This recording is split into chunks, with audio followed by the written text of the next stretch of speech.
Bonjour à toutes et tous, bienvenue pour ce nouveau tutoriel sur l'énergie d'un photon. Petit formulaire qui va être utilisé notamment lors de l'étude de diagrammes énergétiques. Ça, c'est l'objet du tutoriel suivant. Alors, il est bon de rappeler que la lumière est considérée soit comme une onde, soit comme un flux de particules. Le modèle qu'on va choisir, ça va dépendre un petit peu de l'observation qu'on va en faire.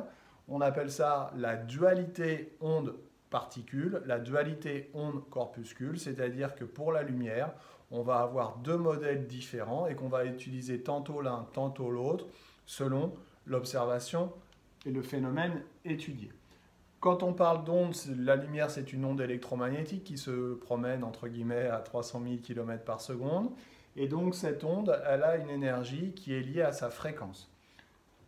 La relation entre l'énergie et la fréquence, on la note comme ceci, H nu, nu étant la fréquence, vous avez l'habitude de mettre F pour la fréquence. Ici, on va plutôt mettre la lettre nu, c'est un V tordu. Les unités, l'énergie le joule, la constante de Planck qui est toujours donnée, elle est en joules seconde, et la fréquence, elle est en hertz. Les hertz sont homogènes à l'inverse d'un temps.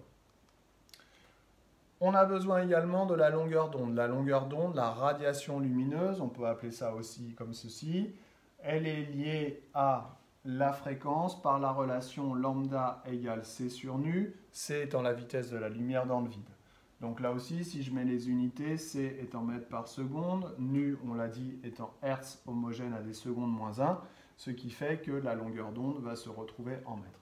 Et si je veux faire un mélange des deux pour avoir une formule globale, eh bien, on va pouvoir tirer de cette deuxième formule que nu égale c sur lambda, donc E égale hc sur lambda. Voilà.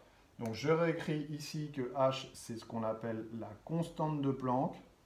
Cette constante de Planck, elle vaut 6,63 10-34 joules seconde, mais ça, on nous la donne à chaque fois.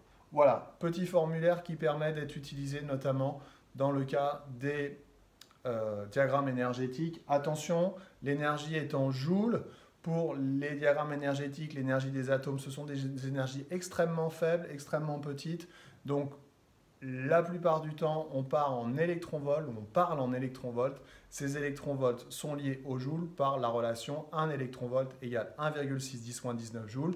Facteur de conversion qui vous est toujours donné, mais attention, il faut savoir l'utiliser. Voilà, j'espère que j'ai été clair. Je vous dis à bientôt à l'MTD vite fait. Bye bye.